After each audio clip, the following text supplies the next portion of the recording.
आताची breaking news सोलापूरमधून येत आहे। अहिल्यानगर पूर्वीचे अहमदनगर जिल्ह्यातील मातंग समाजाच्या तरुणावर जीवघेणा हल्ला झाल्याच्या निषेधार्थ सोलापुरातील मातंग समाज आक्रमक झाला आहे।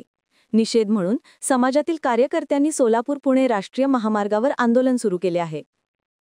सोलापूर-पुणे राष्ट्रीय महामार्गावर संतप्त आंदोलकांनी टायर जाळून आपला रोष व्यक्त केला।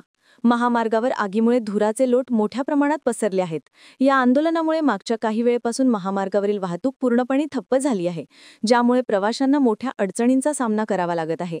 हल्लेखोरांवर कठोर कारवाई करण्याची मागणी आंदोलक करत आहेत। 2 दिवसापूर्वी अहमदनगरमध्ये मातंग समाजाच्या एक मुलावर प्राणघातक हल्ला झालेला आहे। त्याच्या डोळ्यात जातीवादी लोकांनी चाकू खुपसून व त्याचा उजवा पाय मोडण्यात आला। तरी येणाऱ्या या काळात जे मराठवाडा विदर्भामध्ये जे मातंग समाजावर अन्याय होते ती अजी कुठंतर भाजप सरकारनं कुठंतर लक्ष दिलं पाहिजे।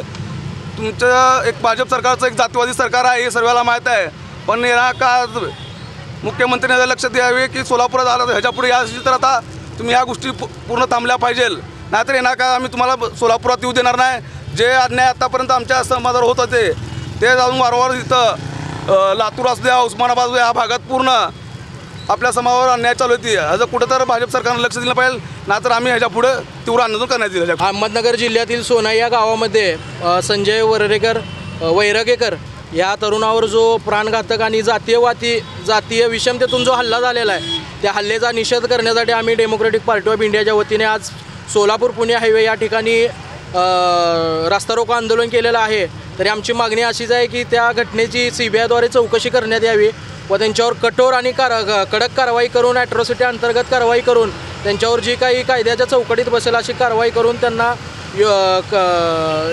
कुटुंबाला न्याय NTV न्यूज मराठी, सोलापूर।